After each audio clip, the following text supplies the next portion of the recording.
Grand Rising melanated people. We're back again with another video.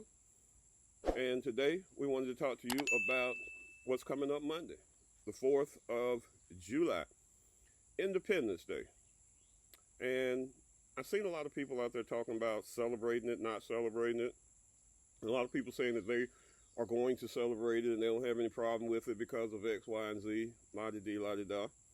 And I don't bother people about their choices. That's fine. I just want to share some facts with you today. You know me, I always want to share some facts. In 1776, we were physically in slavery as melanated people, bondage, chains, the whole 9 yards. From 1865 to 1940, we were sharecropping. And if you're not familiar with the sharecropping system, the way the sharecropping system basically works is,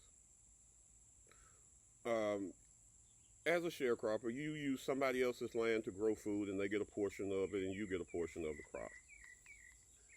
And so since this occurred right out of slavery and we didn't have any funds or anything to do anything with, the landowner generally put up front the seeds, the equipment, the land, the fertilizer, and all these things that it took to produce a crop.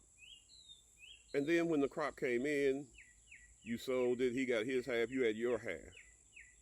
That sounds pretty fair, doesn't it? Except enter the company store. And basically this was that the person that owned the land had a store. And you went there and you purchased what you needed to live off of until the crops came in. But the key here is that what you wound up charging and owing at such an exorbitant rate, and an interest rate, exorbitant interest rate too, cost you so much that when you sold your crop, you always wound up in debt. You were never able to get out of debt, basically, with the company store. That's the way it worked. That's what it was set up for, what it was designed for. You never get out of debt. And so that's slavery right on. Because you're working and you're not progressing, that's slavery. From 1865 to 1968, Jim Crow. You couldn't drink out the same water fountain.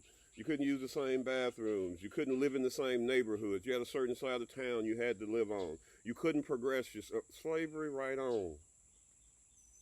And today, police can shoot down melanated people in the street with very little repercussion. Yeah, sometimes they'll sacrifice one of their own and give them some time, but not a lot. You can do the same crime as a non-melanated person. But you're going to get, especially as a black male, but black females suffer this too, but especially as a black male, you're going to get 2 to 3 times more time than they would get for the same exact crime because you're melanated. So I don't see where the freedom is in that at all. You can have someone come out and appraise your home and live in the same neighborhood and have your white friend call and have an appraiser come out and in your house have them pretend like it's their house and the house will appraise for considerably amount more than it will as a black person. These are all facts. These are all things that happen every day. Every day. And we're out here celebrating the 4th of July. And all these holidays, from Christmas to New Year's Eve to Easter, all the way through, all of these holidays are billion-dollar industries for each holiday. They make billions. And they take that money and turn around and use it to oppress melanated people. And we're paying a large portion of those billions. You know, Monday, they're expected to do over 7 billion. And I can guarantee you 3 to 4, maybe even 5 of that is black people. Melanated people will pay that. And then they'll take that money and turn it around. And this is what that non-melanated rascal will do too. He makes money going and coming. He will sell you this food, and a lot of this food that we will be preparing on Monday will cause hypertension, diabetes, obesity, and a lot of other illnesses. And then he'll turn around, and some of these major medical companies that produce this medicine, they're just subsidiaries of the food companies.